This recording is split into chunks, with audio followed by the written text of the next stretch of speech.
Genesis, God spoke the word. The world was made and the fall occurred. Years of sin. When my daughter Lydia was around 8 years old, I had a precious conversation with her that I'll never forget. She came to me one day and said, "Daddy, are there any jobs that women don't get to do?" I said, "You know, honey, in the past there were lots of jobs they didn't let women do, but now most jobs are open to women." She thought about that for a minute, then she said, "Daddy, has there ever been a woman president of the United States?" I said, "No, honey, there's never been a woman president of the United States." She paused and thought about that one for a long time. Then she said, "Daddy, there ought to be a woman president of the United States." "Daddy, if I ran for president of the United States, would you vote for me?" At that point, I got down on my knee, looked her square in the eye, and said, "Before I answer that question, you need to answer a question for me." She goes, "What?" I said, "How are you going to solve the problems of the economy?" She looked straight at me and without blinking an eye said, "Daddy, you tell me what the economy is and I'll tell you how to solve it." I imagine that there's something our politicians could learn from that conversation. You know, she really didn't understand very much at all about being president or economics or too much at all about anything in that realm. She had an 8-year-old understanding. The Bible is about God. It's not about us. It's about Him. God is way bigger than we could ever begin to understand. I mean, we have brains the size of potatoes. How are we ever going to understand all that there is to understand about God? Whatever we know about God is because He's told it to us. We don't know anything about God and His plans except that God chooses to show it to us. It's a bit like when I explained economics to my 8-year-old daughter, though of course the gap is so much greater than that. So what do we learn about God from the book of Genesis? What has God taught us about Himself through the stories found in the book of Genesis?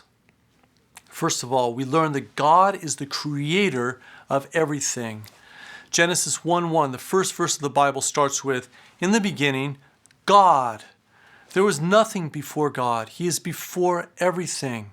God is creator of everything, and He's more powerful than all those claims to be powerful that are out in the world.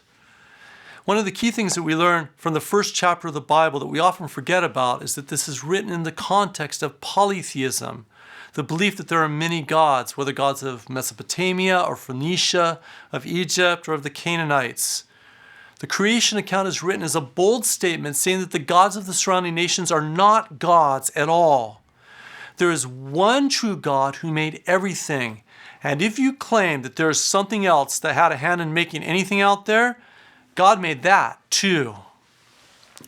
Something else that we learn from the book of Genesis is that God is holy and that He has the right to punish sin. Adam and Eve were placed in a perfect garden, but when they sinned against God, He cast them out of the garden. They were not permitted to live anymore in the garden because God is holy. He has the right to punish sin. This is not a popular idea right now, but it's clearly taught in the Bible. After they were cast out of the garden, their descendants sinned in even more deliberate and creative ways than they did. So God sent a great flood to destroy the earth.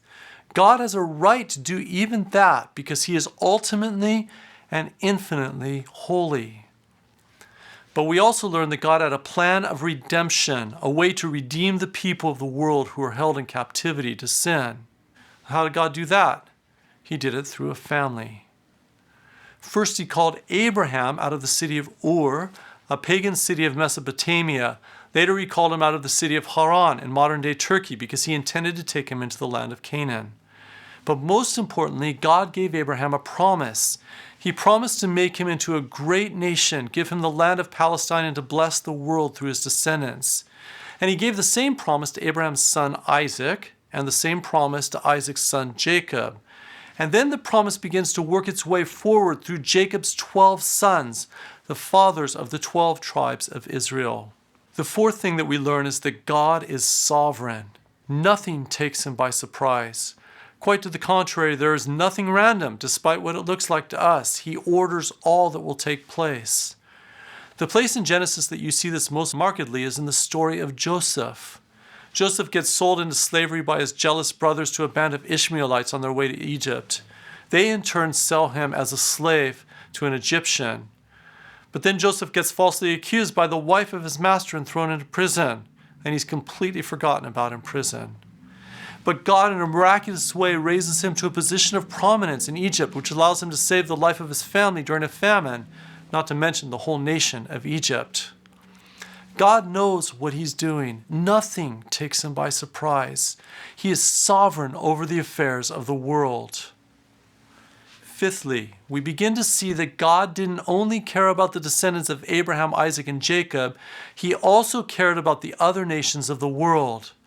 In other words, God's purposes are not just for the descendants of Abraham, Isaac, and Jacob. He has plans for all the people of the world. When God initially gave the promise to Abraham, he said, "And in you all the nations of the earth will be blessed." And we end the book of Genesis in Egypt. This is a signal that God has plans for the Egyptians as well, not just for the 12 tribes of Israel. We also find out, very interestingly, from Genesis 15, that one of the reasons that the sons of Jacob were taken to Egypt was because God still had intentions for the people who lived in the promised land. Their evil, though great, was not yet filled up to the point where they needed to be removed from the land, despite the fact that they served idols and were involved in many brutal and immoral activities. So we see many hints in Genesis that God cares about all the peoples of the earth, not just the Israelites. In other words, what do we learn about God in the book of Genesis? We see that God is the creator of everything, that God is holy, that God is the redeemer and has a plan of redemption, that God is sovereign, and that God has a plan both for the descendants of Abraham and for the whole world. So there's a natural question that comes out of the survey of the character of God in Genesis. Is your view of God too small? A.W. Tozer once wrote, "What comes into our minds when we think about God is the most important thing about us." Tozer goes on to say that we've minimized God, we've made God too small, and we'll never have the red-hot, passionate love for God that we need to change the world unless our view of God changes, unless it expands. One of the great things about this class is that as we travel together through the Old Testament, your view of God is going to expand, at least I hope it does. And you're going to get a glimpse into what his plans are and how he's going to redeem and save the world. I'm very concerned about people's views of God in the 21st century church. People reduce God to their own image. They make a caricature of him that is not what the Bible teaches. They approach God in prayer with ideas that are too low, that are simply not worthy of God. God should loom large in our minds. We should be in wonder at who he is. But I wonder, is perhaps your view of God too small? Before I was born, J.B. Phillips wrote a little book entitled, "Your God is Too Small." What he meant was that our conceptions of God are often way too limited. Let's think about these together. What are some of our wrong conceptions about God? Here's a list of some of our false ideas of God. First, the God of my problems. I don't have a whole lot of use for him at other times, just when I have problems. Like the key scenes from so many contemporary films. The characters won't pray at any other time, but only when they're really scared or hurt or stuck. Then they pray. Another wrong view, the policeman. So God, in this view, is just the God who doesn't care about anything but straightening me out. I somehow feel that he's out to get me. I know very well someone who told God soon after he came to the Lord that God could do anything with his life, absolutely anything. But he became bitter as God sought to use problems in his life to draw him to a deeper relationship with himself. But because his view of God was wrong, he didn't allow God to come close. The problem in his relationship with God was that his conception of God was inadequate to who God really is. Another faulty idea. The God who is in control of the whole universe but is limited in his personal interest in me. It's kind of like he spun the world into existence and he gets the top spinning, we think this at least, and he just lets it go on its own. I once heard a child say, "God must be really busy with all the things he has to do. Are you sure he listens to me when I pray?" How about the Santa Claus God? We give him our wish list. Or the God of the feel-good worship. Basically, God is just someone to pump you up during a time of worship to try to help you get through the difficult week ahead. I remember being in a chapel at a Christian college I was teaching at on the East Coast. It was a high energy worship time. We were singing a song that was popular at that time, but it's a song I never really hear anymore, called The River of God. The words were something like, "The river of God sets our feet a-dancing. The river of God fills our hearts with cheer. The river of God fills our mouths with laughter, and we rejoice for the river is here." I'd never sung this song before that day, so I didn't really know what it was about. But after that chapel, I had an interpretation class that I was teaching, so I decided this would be a good chance to ask the students what it's about.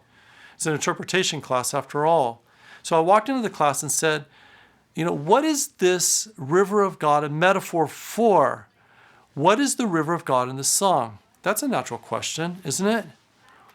But it was quiet in the class. I could see that they were thinking about it and trying to figure it out. Finally, someone in the back of the class raised his hand and said, "I think it's about the Holy Spirit." Well, it turns out that that's not quite right, but it was a good guess. No one else said anything more about the song. I don't think anyone in that class had a clue what the river of God was a metaphor for. So what were we doing in chapel? They didn't even know what they were singing about. They were just using the music to get themselves emotionally pumped up. Is that what God is all about? Another way that we reduce God is what I call the theological God. I've certainly sat in a lot of settings where God is described but not really known. Knowing God in such circles is just describing God or describing things about God. Sometimes in these settings, knowing God personally is not even thought to be valuable. This certainly is a reduction of God. How about the perfectionist God? He expects perfection, since he's perfect after all, but I'm the one who has to live up to it. You feel like you're trying to please a parent or a teacher who is never satisfied. Some people view God that way. Or what about the sentimental God? He's like an old grandfather who gives us candy to make us happy. There's an old children's hymn that J.B. Phillips mentions that goes, "Gentle Jesus, meek and mild, look upon a little child." Meek and mild? Jesus? Are they reading the same Bible as I'm reading? There's another one. "Christian children all must be mild, obedient, good as he." As he? Looks to me like they're trying to get their children to obey by domesticating Jesus.